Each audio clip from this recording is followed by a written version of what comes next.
Pemirsa, agenda pertemuan bilateral Presiden Joko Widodo dengan para kepala negara di KTT G20 sudah berlangsung. Banyak negara yang meminta pertemuan bilateral dengan Presiden Joko Widodo.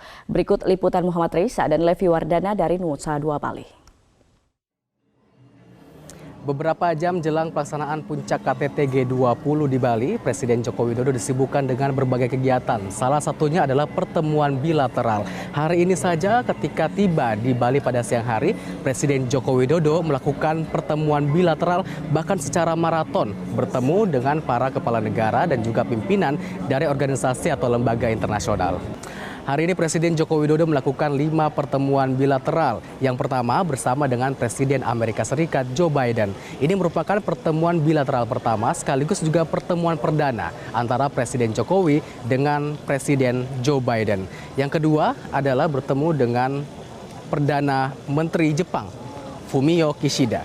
Kemudian berikutnya bertemu juga dengan Presiden Komisi Eropa dan selanjutnya bertemu dengan Presiden Turki Erdogan dan terakhir bertemu dengan Perdana Menteri Australia Anthony Albanese. Ada beberapa hal yang dibahas dalam pertemuan bilateral ini termasuk adalah kerjasama investasi. Misalnya pertemuan dengan Presiden Amerika Serikat Joe Biden. Pada saat ini pemerintah Amerika telah mengembangkan sebuah kerjasama baru yang disebut ada 8 inisiatif kerjasama baru antara Indonesia dan juga Amerika. Ada beberapa poinnya diantaranya adalah program Millennium Challenge Corporation Compact atau MMC Compact yang total investasinya mencapai hampir 700 juta dolar Amerika Serikat yang nantinya akan mendukung pengembangan infrastruktur transportasi berkualitas tinggi yang sadar akan iklim. Kemudian ada juga program Sustainability Fishing and Marine Biodiversity. Ini juga melindungi keanekaragaman hayati laut Indonesia dan juga ekosistem bakau yang kritis. Kemudian ada juga Carbon Capture.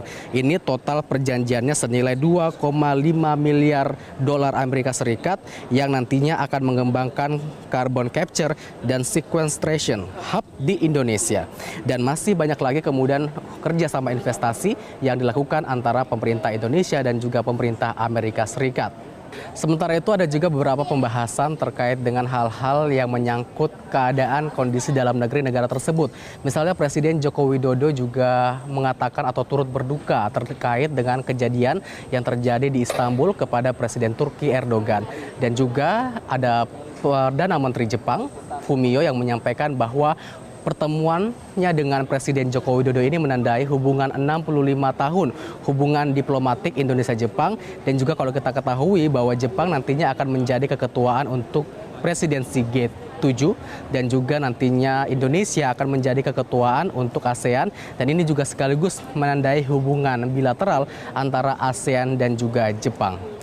Presiden Joko Widodo berterima kasih dan mengapresiasi para kepala negara yang hadir pada KTT G20 di Bali. Dan banyaknya para kepala negara yang meminta pertemuan bilateral dengan Presiden Joko Widodo ini membuktikan bahwa Indonesia memiliki magnet tersendiri atau juga cukup terpandang di dunia. Dan juga kalau kita lihat bahwa ada 17 kepala negara yang hadir pada pertemuan KTT G20 ini menunjukkan bahwa presidensi Indonesia atau keketuaan Indonesia di G20 juga cukup diperhatikan dan juga cukup terpandang yang memiliki kekuatan untuk menggait banyak kepala negara hadir di KTT G20 ini. Sekaligus juga banyaknya yang melakukan kerjasama investasi, itu artinya bahwa Indonesia terpandang atau cukup dianggap sebagai negara yang cukup aman untuk berinvestasi.